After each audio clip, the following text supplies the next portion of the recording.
Good morning everyone and welcome to the very first Head and Neck Cancer Awareness Parliamentary Breakfast. My name is Nadia Rosen and I'm the CEO of Head and Neck Cancer Australia.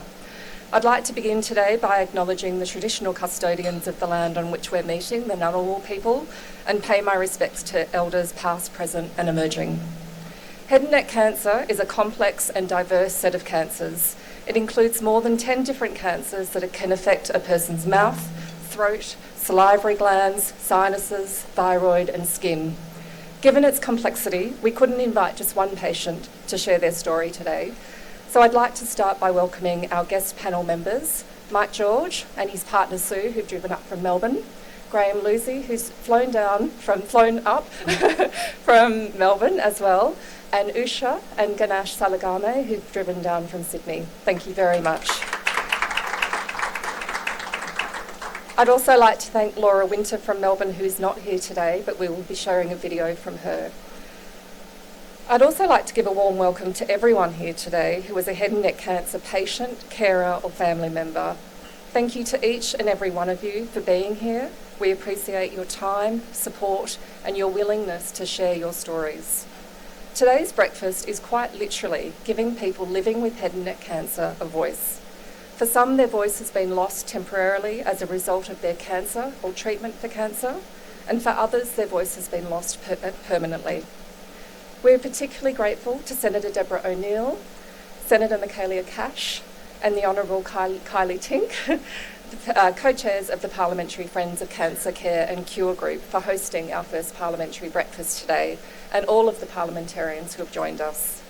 I'd also like to extend a warm welcome to Professor Dorothy Keith, CEO of Cancer Australia, Ethna Irving, Deputy CEO of the Australian Dental Association, Lisa Schofield and Ariane Herman from the Department of Health and Aged Care, Jamie Snazhall from Minister Butler's office, and Professor Camille Farah, representing the Australian and New Zealand Head and Neck Cancer Society. I'd also like to welcome the healthcare professionals joining us today who have taken the time out of their busy schedules to be here, a reflection of how important today is to so many people. I'd like to welcome our board directors, Puma Sundaresan, who you will hear from shortly, Ardlan Ebrahimi and Bruce Ashford, who were two of the founding directors of Head and Neck Cancer Australia, Carolyn Smith and Terry Gibson. Head and Neck Cancer Australia is the only national charity dedicated to supporting people with head and neck cancer. The charity was founded in 2014 by a small group of head and neck cancer clinicians who saw firsthand the profound impact head and neck cancer had on their patients and were passionate about driving change to improve their lives. Our seed funding came from an expat Australian now living in the UK whose aunt had died from head and neck cancer when he was young. He'd seen his mother care for his aunt and made himself a promise that if he was ever in the position to donate some money, he would donate it to people living with head and neck cancer. With the help of this donation, we spent 2 years with over 80 head and neck cancer experts, patients and carers to develop the world's most comprehensive library of head and neck cancer resources, and the charity was launched in 2016. Over 5,000 people are newly diagnosed with head and neck cancer each year in Australia, and 17,000 people are living with the side effects of treatment. Head and neck cancer is 3 times more common in men. It's 58% higher in lower socioeconomic areas, and Aboriginal and Torres Strait Islander people are disproportionately impacted, with a 30% gap in survival rates compared with non-Indigenous Australians. Today is the first time people living with head and neck cancer have had a voice in Canberra. Today is about sharing some of their stories so their voices are heard. We are a small charity, but we have bold ambitions to raise awareness of this truly brutal type of cancer and to reduce the cancer burden in some of Australia's most disenfranchised cancer patients by ensuring that anyone with head and neck cancer has the support for education and patient care that they deserve. It's now my pleasure to introduce Head and Neck Cancer Australia's chairperson, Associate Professor Puma Sundaresan. Puma is a radiation oncologist at Westmead Hospital in Sydney and is passionate about quality of life and survivorship for patients after treatment. Thanks, Puma.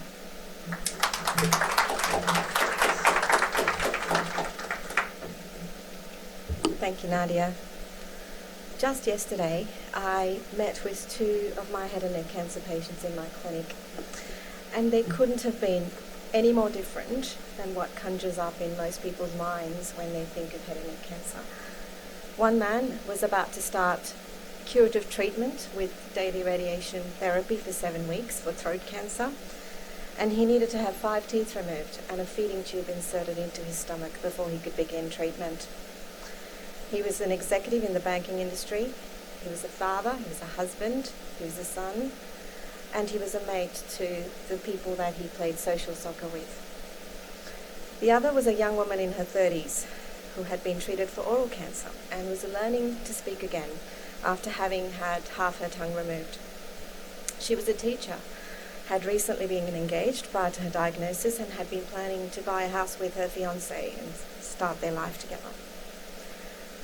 Good morning, everyone, and thank you for your opportunity to share my patient stories with you.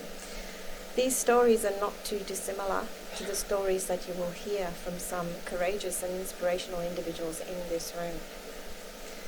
Most of us who are not directly affected by head and neck cancer or have cared for someone who has been know very little about head and neck cancer. In fact, the majority of us who've heard about it would be under the impression that lifestyle factors lead to the cause of head and neck cancer, namely smoking and heavy drinking. While in the past this was true, what many people don't know is that today in Australia, the face of head and neck cancer has changed. We're now seeing people in their 40s and 50s, in the prime of their lives, who are otherwise healthy, being diagnosed with this dreadful disease. The cancers are related to infection with the human papillomavirus, or the HPV virus, the same virus that causes cervical cancer, anal cancer, and some other cancers. It's a virus that 4 out of 5 people will come in contact with in their lifetime. While most people's immune systems will deal with this virus and clear it, in some people the virus lingers on and goes on to cause cancers. There has been a steady rise in the past few decades of the number of people who've been affected with HPV-related oropharyngeal or throat cancers. Today in Australia, 70% of oropharynx cancers are caused by HPV virus. There's also been an alarming and a perplexing increase in the number of young women who've been diagnosed with tongue cancer. And this increase has been reported to be in the order of 358% relative increase in percentage over the last 30 years. These young women don't have any of the risk factors typically associated with tongue cancer development, namely excessive drinking or smoking. And what we've seen is that these women have cancers that are very aggressive, and the survival, the overall survival in this group of people is in the order of 42%. 5 years survival. The cause of this, we don't know yet. And so awareness and early detection are our only tools to try and detect these cancers early and deal with them in the early stages, so that potentially we could increase cure rates in this population up to about 70%. Head and neck cancers are a group of sinister diseases. The signs and symptoms of head and neck cancers can mimic those of benign conditions.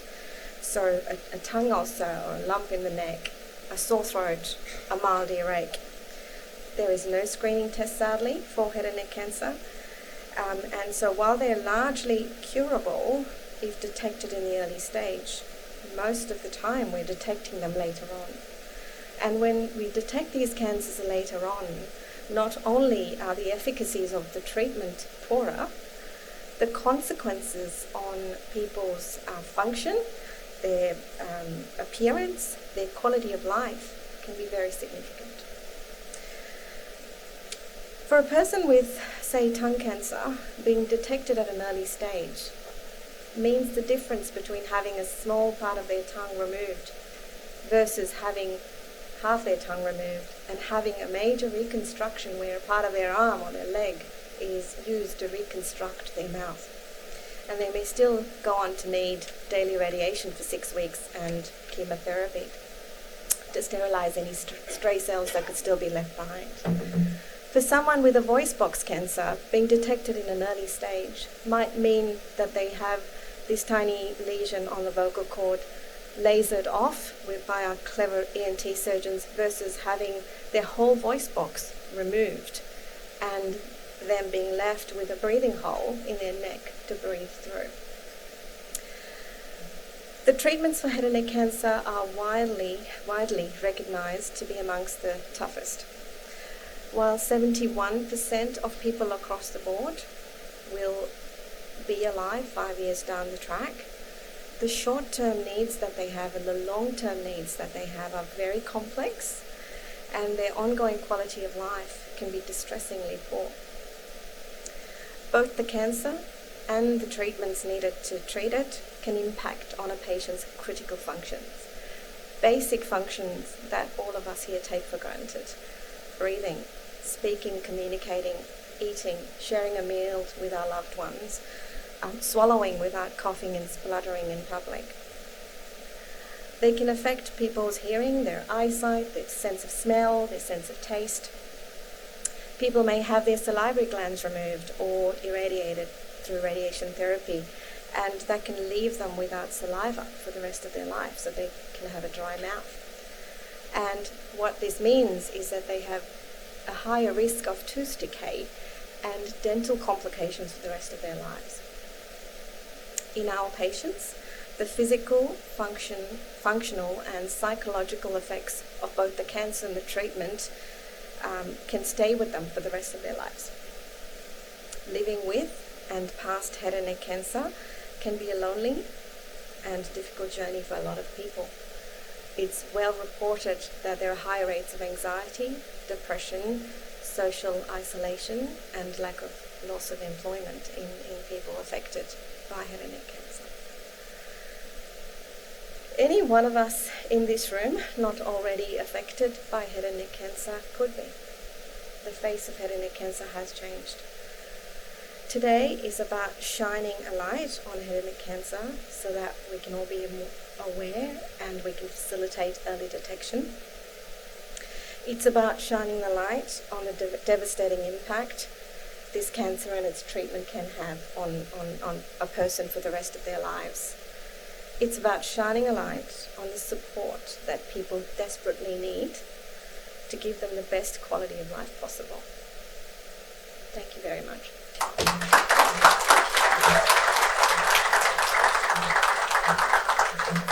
Thank you, Puma. Before we welcome our patients up, I'd just like to ask Senator Deborah O'Neill to say a few words. Thanks, Senator. First, can I acknowledge the Ngunnawal and Ngambri people and pay my respects to elders past. Thank you all for being here. I want to acknowledge my co-chairs. This is the first event for the Parliamentary Friendship Group for Cancer Care and Cure. It's about the fourth time I've stood it up, and I have to say what a pleasure it was to be able to reach out into the House of Reps on the far side there, all the way over on the green carpet, to the newly elected member for North Sydney, Kylie Tink, and she was more than willing to join in with me in this cancer cure and care journey that we'll undertake in the course of this inquiry. And also Michaelia Cash, my colleague in the Senate. And I figured somebody from the west of the country might not be a bad person to have on board here.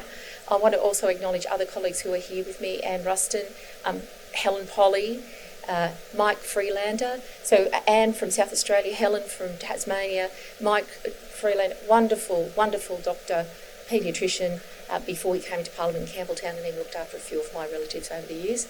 I can see the Attorney General, Mark Dreyfus, and thank you very much for being here as well.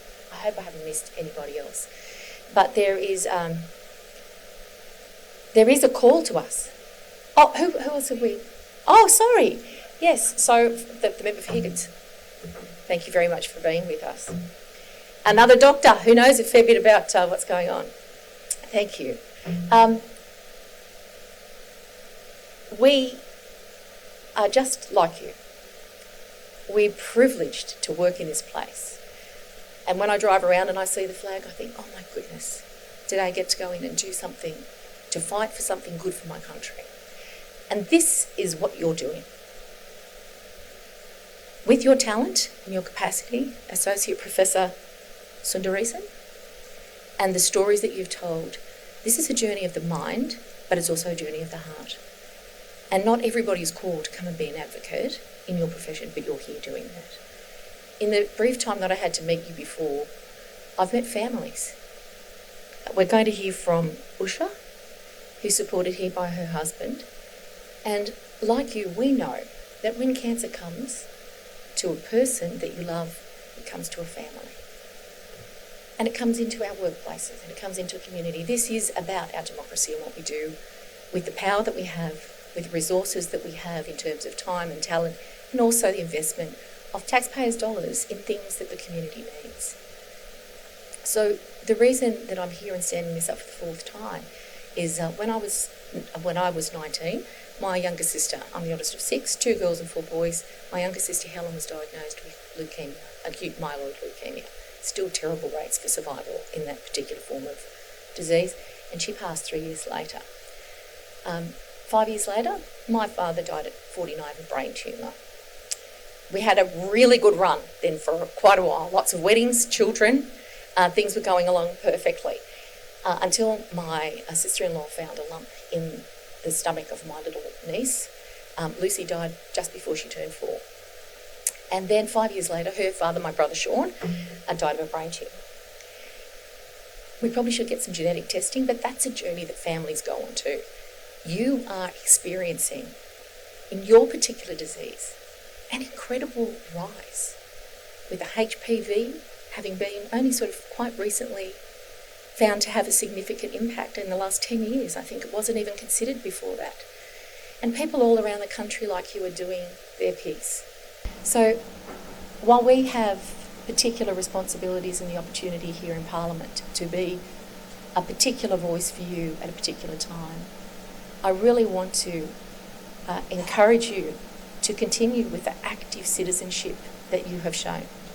The power of your voice in your communities is really, really important in every possible way. All parts of this journey need to be out in the light. And I know that one of your significant goals is to make sure that there's an increase of awareness by GPs and dentists. Education is a powerful way to think about the signs and the symptoms. And I know when Usha told me that her diagnosis, she didn't even think about just a little lump in her ear, how benign something can be and how powerfully it can change your life. We're a community of care in all of our different ways. Congratulate you once again. I'm so delighted to be here and I look forward to hearing your stories and from my colleagues too. Thank you.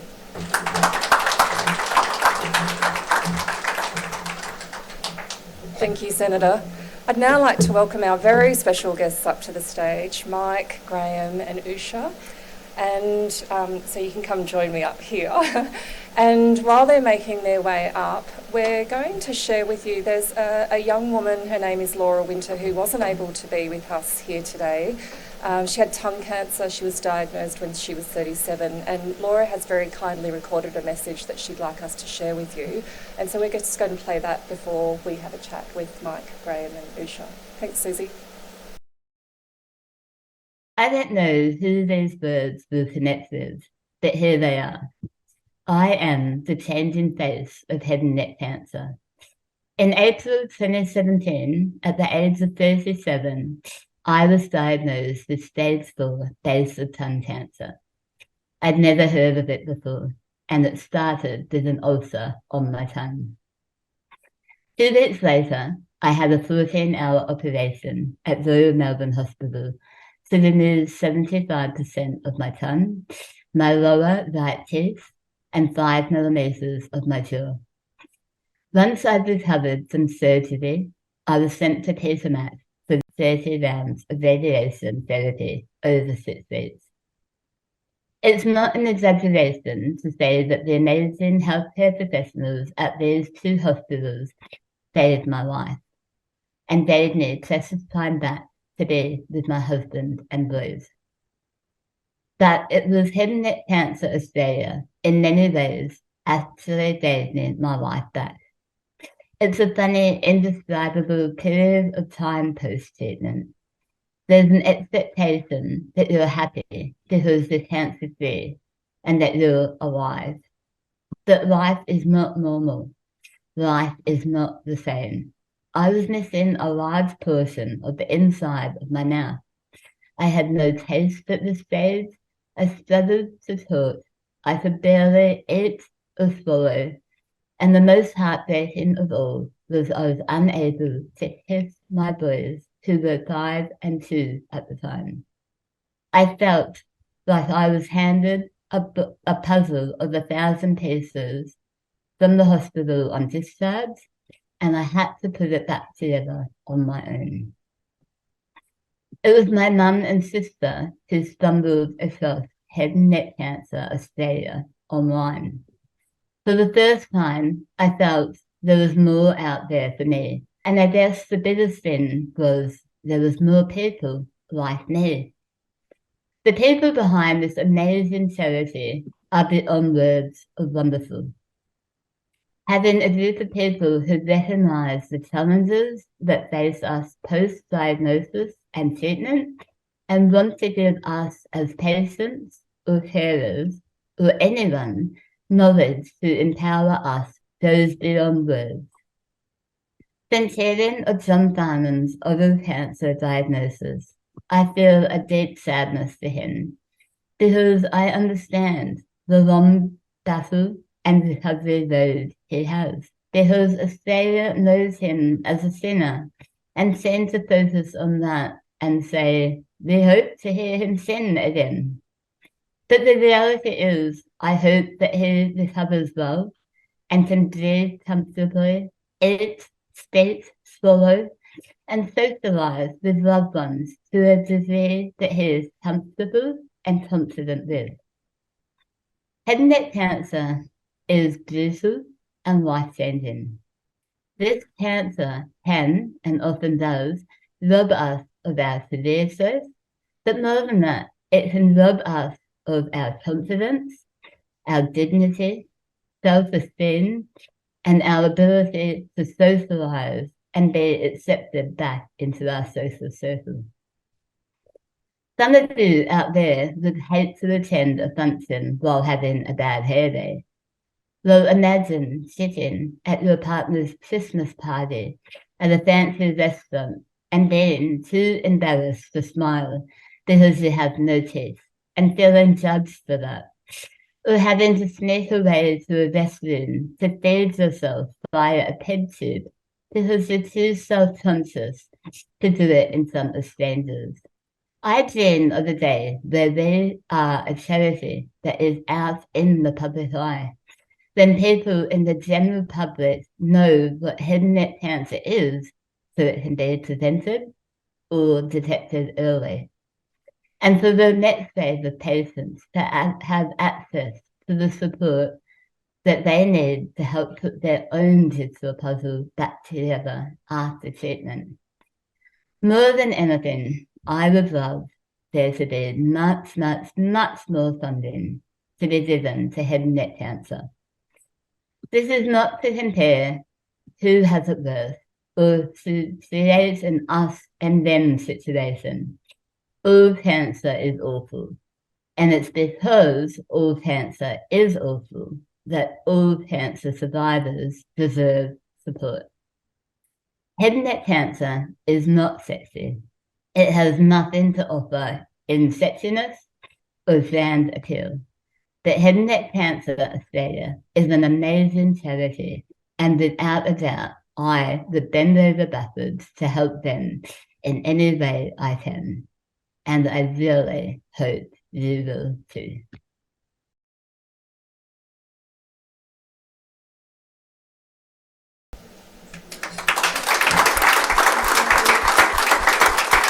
I know Laura's going to be watching this recording, so thank you, Laura. We're deeply grateful for you for sharing your story. Now I'd like to start with Mike. Mike, you were diagnosed with laryngeal cancer, which is a form of throat cancer, and told that you had to have a total laryngectomy. Can you explain to everybody what that actually means and how it's impacted your life? Sure. It's on. So 6.5 years ago, I had a hoarse voice one day, felt fantastically fit. Went to a doctor, they suggested I had bronchitis. I explained that I felt so good, couldn't have had bronchitis. went to a specialist and he said, oh, you've got cancer of the vocal cords, which I'd never heard of. Anyway, radiation and all the rest of it, until finally the surgeon said, we're removing your voice box. And pretty startling sort of statement, very hard to digest, and I thought, yeah, that's what you got to do, that's what I got to do. But I woke up 2 days later with 54 metal stitches in the face and a hole in my neck. And despite all the best care, the best attention, the best advice, the best counsel, it doesn't wash until you wake up. And when you wake up, you go, Jesus, what have I done? And Jesus can't help you either at that stage. So you adjust your life then to breathing through a hole in your neck. I refer to it as my nose. There are some humorous stories. I got pulled up for a breathalyser and the police said, could you blow into it? I said, I'd love to be able to blow.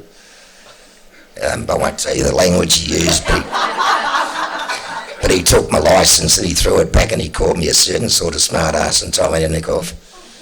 So there is a bonus. You become a dedicated driver for all your friends when they've had a drink. I've actually blown one out in public, so the filter in my neck, I mean, the long and the short of it, it's disfiguring. You do go into a black hole, regardless of how tough and how strong and how good you are. I've had a lot of communication with a lot of other Larrys, and we can all say, look, we all get on with life, but the reality is it comes with some concessions you make.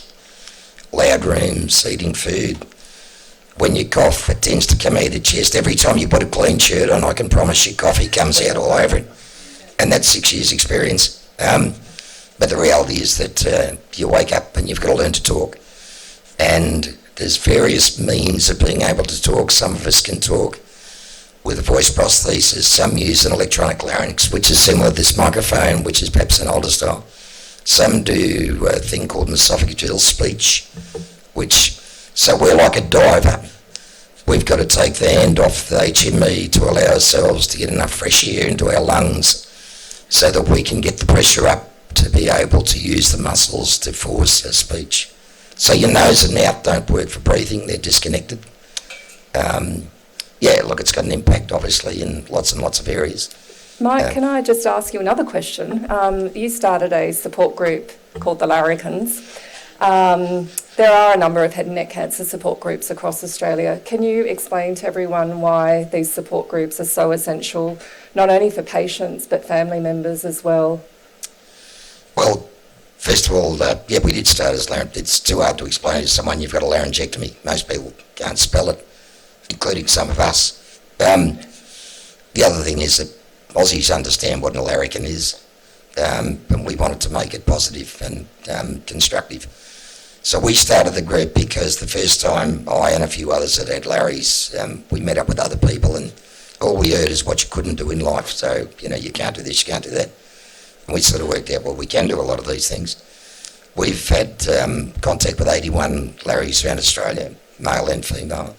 So we provide encouragement, we advocate, we care, we support, and we try and share positivity about life.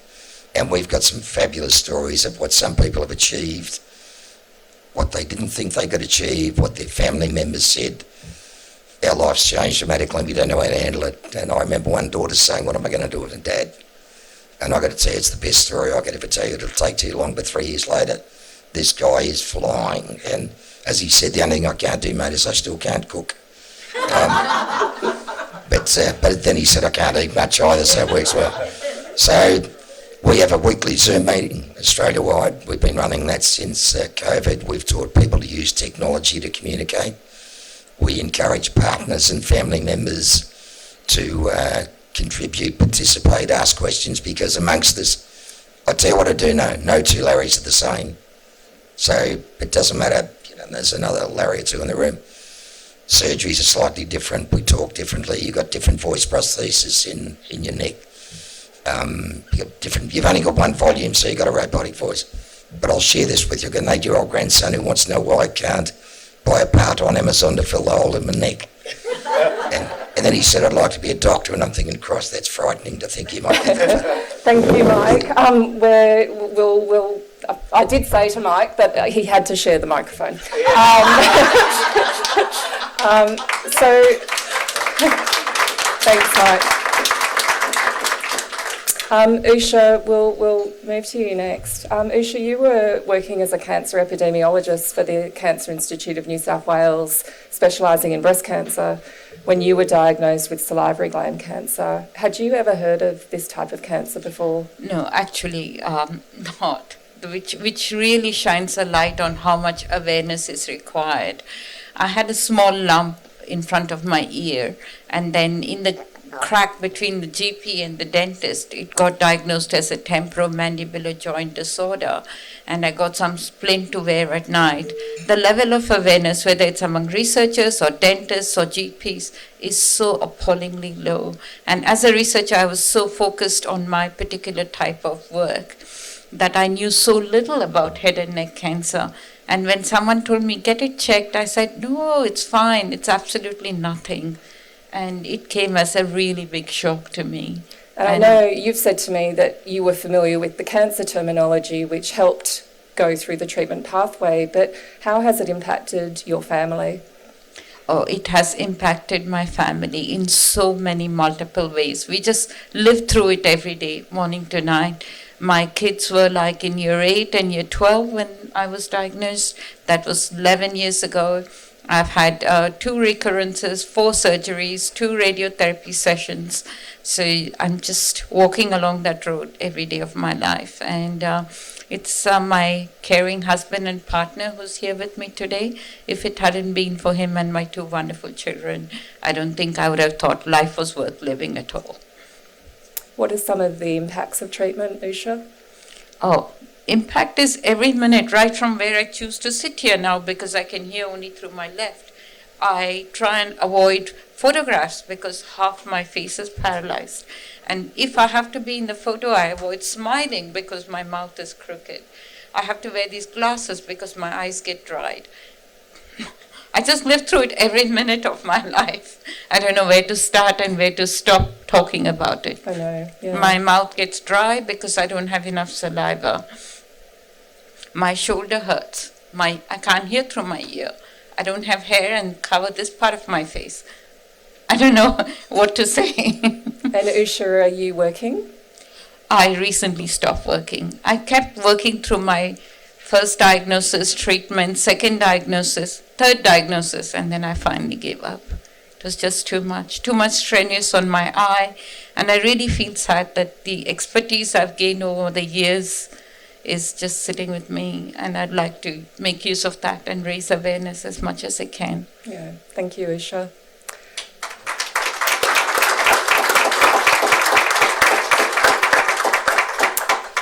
Graham, we've talked a lot about the changing face of head and neck cancer, and I think it's probably fair to say that you are one of the changing faces. You were the CEO of the Melbourne Fashion Festival when you were diagnosed. We haven't talked here today a lot about the stigma and the anxiety that often comes with a head and neck cancer diagnosis. Can you just talk a little bit about your experience? Yeah, well, look, it actually starts being here this morning. I can remember the last time I was here at Parliament House was lobbying for the establishment of the Australian Fashion Council on behalf of the Australian fashion industry. And yeah, being CEO of Australia's largest fashion event, and before that running Australian Fashion Week in Sydney. So I'm very used to what it looks like on the outside and didn't give a lot of thought to the inside. And now I'm living proof that that's really what it's all about. There is a lot of stigma, obviously body dysmorphia, etc. But what I really wanted to talk about is that concept of, cancer certainly stole my career. I was at the heights of my career. I loved everything that I was doing. I love and respect the Australian fashion industry, one of the largest, businesses we have here in Australia, and something that really deserves a lot of focus. And I was a real champion for that cause, inclusivity and diversity in the Australian fashion industry. And then all of a sudden it was all about me. And I couldn't talk. I couldn't do what I always do.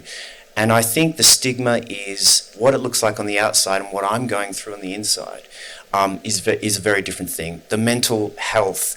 I was one of those people when someone talked about needing therapy and I was like, really? Take a tablet, you'll be fine. It's just the truth. The mental health side effects of going through this form of cancer is quite unbelievable. I suffer from incredible dry mouth. I no longer could hold a boardroom for because of fatigue, because I can't sleep, because I've lost all my saliva glands through my radiation. I was diagnosed with a small lump on my left-hand side. I went through chemo, radiation and surgery. I was told that it was 98% not going to be cancer. It was all fine, and went back, I think after New Year's Eve, I think it was the 2nd of January in 2020, and was told it was cancer. So there you go, good job I bothered to pursue that. Went through that, and unfortunately then, as soon as I had my PET scan, they told me it was on my right-hand side. So I went through it all again. And so the boardroom came to an end. I also tried to go back to work. I'm no longer working in that environment of managing people and managing major events, because I find it too difficult. So the stigma really comes down to a scenario that I want to talk about, which is the HPV. I think it is incredible to see 4 out of 5 potentially are touched, and most people's immune systems can cope with this. It is a story that's untold. Now, as a gay man growing up with stigma of HIV, and when I say to people that my cancer was caused from HPV, they hear HIV, and I know they do. And it's really interesting, and that is something that needs a greater discussion, and people need to really understand that it affects all genders, all types, and HPV is a dreadful thing. And we all know that vaccinations with boys and girls is something that must be pursued in order to eradicate this. I think in a few generations we could potentially not be here, anyone with HPV-related cancers. So that's probably my stigma scenario. Someone who was at the helm of the Australian fashion industry and now sitting here really struggling internally because the external side of cancer is very confronting. Thanks, Graham.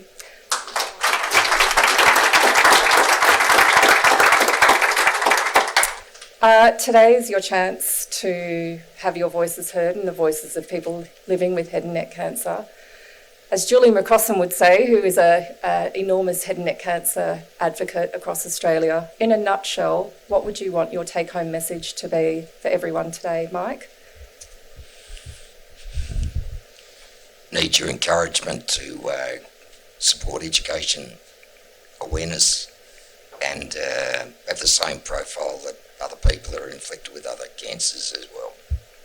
Thanks, Mike. And Graham? I think having the resource of a call centre is absolutely paramount. I talked about my little journey with dry mouth and not being able to sleep, and I've found cannabis oil, and that has completely changed my life. I'm no longer on any Class A sleeping medication. It has completely allowed me to sleep. And having those sorts of resources where someone can say, are there alternatives to taking temazepam and Valium? I don't want those kind of tablets to sleep. And having that discussion with someone, because most GPs won't have that conversation with you, I feel that that's just really critical. And if that's something that we can raise funds and Head and Neck in Australia, Cancer Australia can help establish, I think that would be transformational. Thanks, Graham.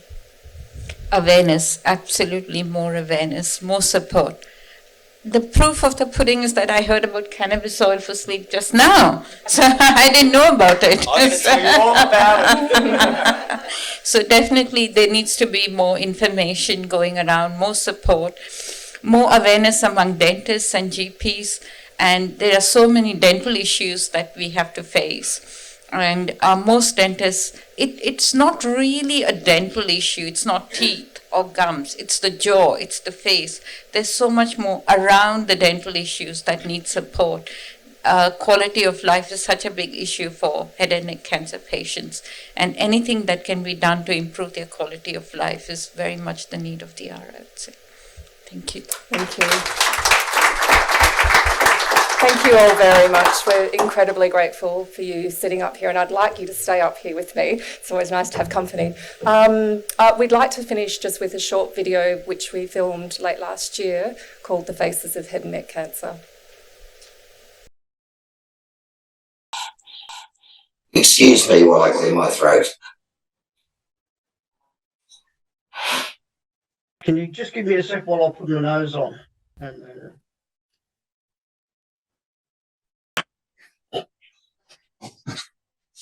Okay. Head and neck cancer is unlike any other cancer. It is a cancer that you actually see in the mirror. You see it in the face of the person sitting next to you. Head and neck cancer affects the mouth, Jaw and teeth. Nose, tongue, cheek, tonsils, Throat. Skin. Ear. The treatment can be brutal. it affects things that people take for granted. Swallowing, eating and drinking. Even breathing And how we look. has a massive negative impact on your sex life. And your mental health. A cancer team congratulates us when treatment is finished. They tell us we're cured and we are grateful. But the journey to our new normal is just beginning. Life after head and neck cancer is different. I'll always be self-conscious with the way I sound. I don't even get my old job back. For us, like living in a remote, it's very hard. I miss my old smile. Dental implants will cost me $30,000. I'll never kiss my husband passionately ever again.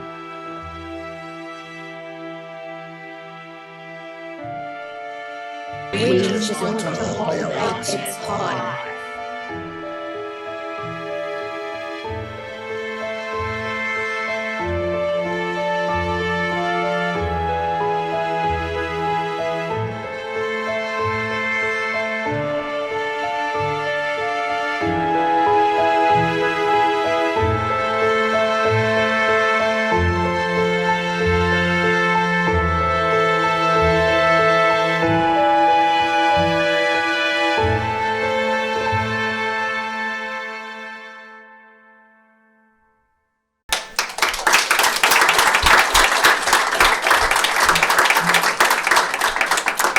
I'd now like to introduce Senator Michaelia Cash to say a few words. Thank you.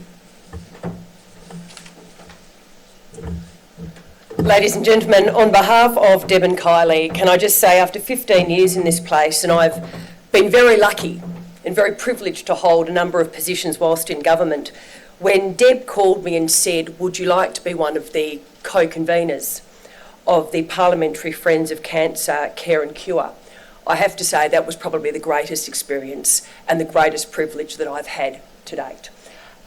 Like everybody in this room, we're all touched by cancer in one way or another. Deb knew my story, and it wasn't my story, in fact, it was my little sister's story, and why I'm so passionate about raising awareness. We lost my little sister in 2015 to a very, very rare form of cancer, alveolar soft part sarcoma. And so when I read about head and neck cancer, I'll be honest with you, I didn't know anything about it. I'd lost a brother-in-law to thyroid cancer, but again, it didn't really prompt me to take that next step to better understand what head and neck cancer is. When I look at the poster behind us today, Head and Neck Cancer Australia, raising our voices, I want to congratulate you three for being here today because you have raised your voices. As I said 24 hours ago, I did not know a lot about head and neck cancer. I woke up this morning and, like so many, I did what you now have reminded me I take for granted. I got up and I had a cup of coffee and I enjoyed it. I got up and I brushed my teeth, as I do every morning. I got up and I made a number of phone calls to colleagues. I came into work, I bounced into the office and I yelled out good morning to everybody, and unsurprisingly had another cup of coffee. But you see, after listening to your stories today, I'm going to focus on those tasks very, very differently. Because I didn't realise that there were so many people in Australia who get up every day and do what I do, whilst I'm taking it for granted, but you just get on with life. But you get on with life without necessarily the support that you deserve. The message that I take, that Deb takes, that Kylie takes today from you being here in Canberra and raising your voices is that, yes, we do need to do more for you. You are launching some resources today, and when I look at those resources and I listen to what you need, and in particular, Mike, the support of the education and awareness, Graham, the resource of a call centre. I remember when my little sister was diagnosed, what was the first thing my family did? Like anybody in this room, we were hungry for information. Tell us what we need to do, because I don't need to tell you, you will do anything, and then the resources aren't there. The information's not there. And you think, how did I end up in this position? Well, I'm not in this position, but you are. And after you telling your stories today, I can promise you on behalf of Deb, Kylie and myself, we will fight even harder for you. I know that under the former government we were able to give you a small grant of $400,000, but we want to see that continue and be ongoing, so that when you get that call, and also your story is fascinating, because as you said, you're an expert, but just not in this. So you were buried in another type of research, only to get a call to find out you're about to go on a journey, and one that you didn't expect. So on behalf of Deb, Kylie and myself, and all of our colleagues who are here today, I promise you your voices have been heard. I will wake up tomorrow and I will focus on those things that I do in the morning and I take for granted in a very different manner. And I promise you, when you leave here today, your voices will continue to be heard. So thank you.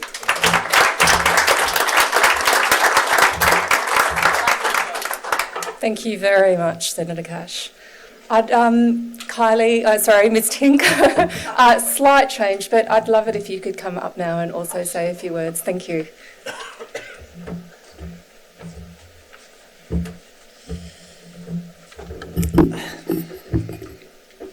So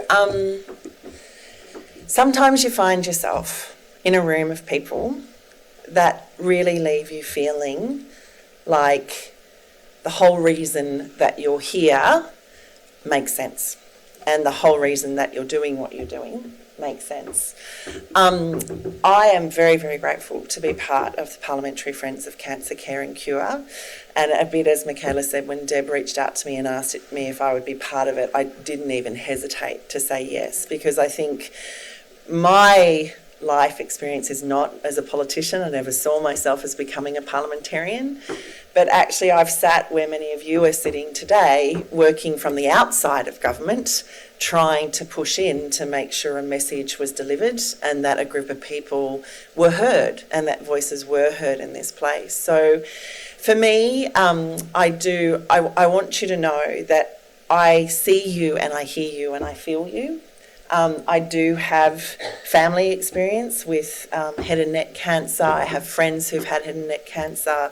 I've watched friends go through losing parts of their jaw and having to learn to speak again. But what I do want to tell you is that to me, those people are some of the most elegant, articulate and valued people in my circle of friends and family. So please, please know that one of the most important things that any of us can do as a human being is understand we are so much more than what people see on the outside. And in fact, the very essence of us is sitting in this room today. And this is what is so important. So, from my point of view, some may recognise my name. I was involved with breast cancer for a very long period of time after Jane McGrath died. But what I can tell you, and I guess the bit I want to share with you today about that is Jane had an idea.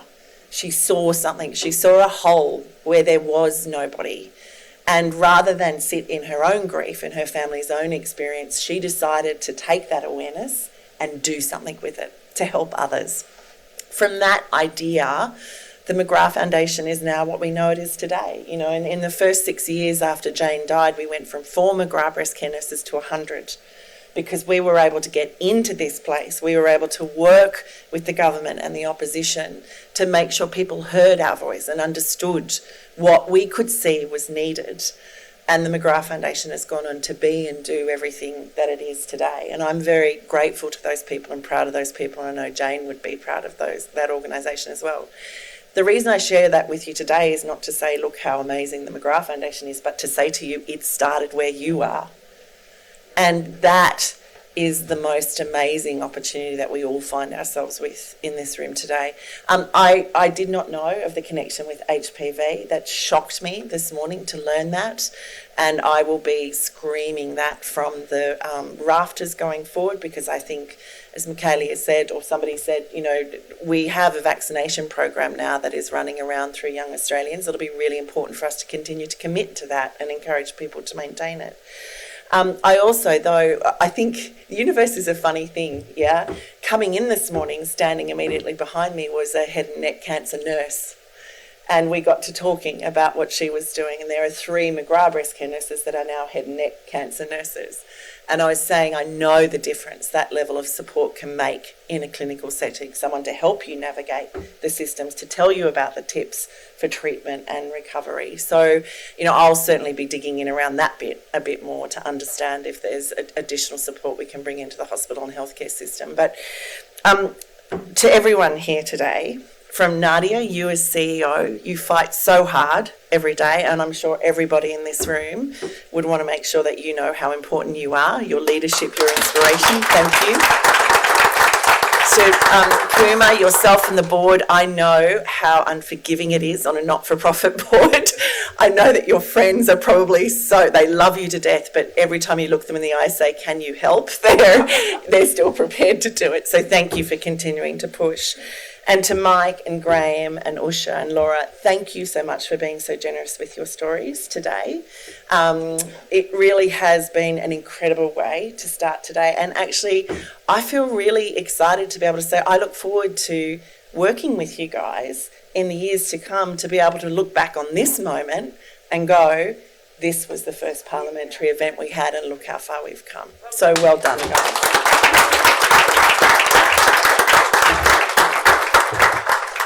Thank you very much, and we are learning from the McGrath Foundation every single day. In early 2022, we were pleased to receive our very first Australian government grant to develop 2 resources to give people a better chance of early detection and to support people who are newly diagnosed with head and neck cancer to access much needed information and support. Over the past year, we've worked closely with GPs, dentists, representatives from the RACGP, the Australian College of Rural and Remote Medicine, the Australian Dental Association, head and neck cancer and oral medicine experts and patients and carers to develop the Changing Face of Head and Neck Cancer accredited education module. The module is an invaluable tool that will help raise awareness about the changing face of head and neck cancer, improve confidence among GPs and dentists with regard to early detection and optimal referral to a specialist to give patients the best possible outcome. It will also help to empower GPs and dentists to better support their patients who are newly diagnosed or living with the long-term side effects of treatment that will help lessen the brutal impact this disease has on people. We also worked alongside 2 incredibly passionate and inspirational community working groups to create a warm and informative animation for people who are newly diagnosed with head and neck cancer about what to expect next. This resource is vital for people commencing their head and neck cancer journey who often have no knowledge of this disease and are taken back by its sinister ability to affect the very essence of their identity. The animation provides information from diagnosis to treatment to specifics like HPV-related head and neck cancer, a mobilisation mask and radiation therapy, and ultimately informs people affected by head and neck cancer of the reliable information that can be found on our website. We are incredibly grateful to everyone who was involved over the past year. We could not have delivered such high-quality resources without your expertise, passion and commitment. We're also very grateful to the Australian Government for listening to our community and acknowledging the unmet needs of people affected by head and neck cancer. Thank you for the support and trust you gave us in our ability to deliver these resources. They will make a difference, and we are delighted to officially launch them here today. And while these resources are a great start, they are not nearly enough. As you have heard this morning, head and neck cancer is a sinister disease and affects the very essence of a person's identity. Since our charity launched in 2016, our website has had nearly 500,000 new visitors, around 3,000 people every week. Our free resources are used by public and private hospitals across the country every day. In the last 18 months, we've received 320 emails or phone calls for support. The head and neck cancer community across Australia is working hard to address the unmet needs of people living with head and neck cancer, but we need your help. There is so much more that these people need. We need to keep working to raise awareness of head and neck cancer. We need to better support people who are cured but living with the lifelong side effects of this brutal disease. We have recently asked the Australian Government for a modest funding commitment of $3.1 million over 2 years to deliver a national head and neck cancer telehealth program, giving people living with head and neck cancer a lifeline to call when they don't know who else to turn to. Unlike more common cancer, there is currently no federal government funding for head and neck cancer specialist nurses to support patient navigation, education or access to care. We are also asking for funding to develop Australia's first evidence-based head and neck cancer dental guidelines so that all people living with head and neck cancer, regardless of where they live, have access to gold standard dental care before and after treatment to help keep their mouth and teeth as healthy as possible. We're not asking for funds to do anything that isn't already being done for many other more common cancer types. And we're not asking for funds to do anything that hasn't been tried and tested and proven cost-effective by more common cancers. As Laura said, all cancer is awful, and that is why all cancer survivors deserve support. Today is just the beginning. Today was about putting head and neck cancer on the map here at Parliament House and having the voices of people living with head and neck cancer heard. We look forward to working with all parliamentarians so that head and neck cancer receives the attention and funding they deserve. So please keep the conversation going. The 27th of July is World Head and Neck Cancer Day. Reach out to people in your electorates and make sure the people you know and love know about head and neck cancer. And to our courageous patients, carers, family and friends, thank you. You are our inspiration. It's your lived experience that directs our work and inspires us every day. Thank you for being here, in person or in spirit.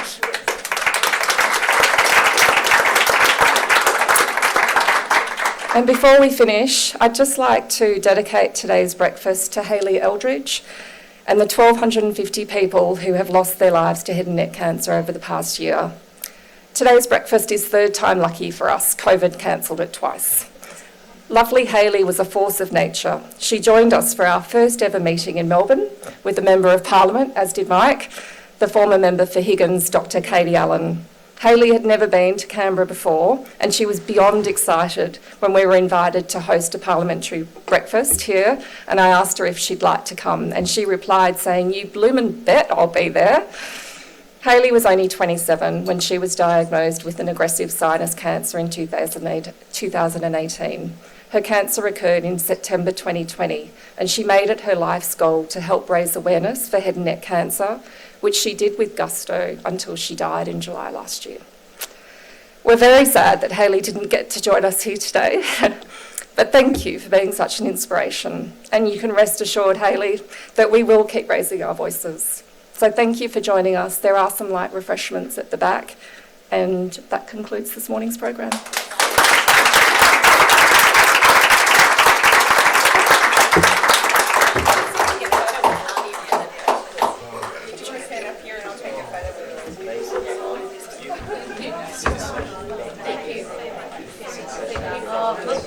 We all understand from somewhere. Good on you. Great job. Yeah, that's great to have you. Thank you so much. It's wonderful. We're very powerful. It's great. There's so much work to do. Yeah, we're going to get up with you. Yeah. I have mentioned what you want to do. Yeah. You said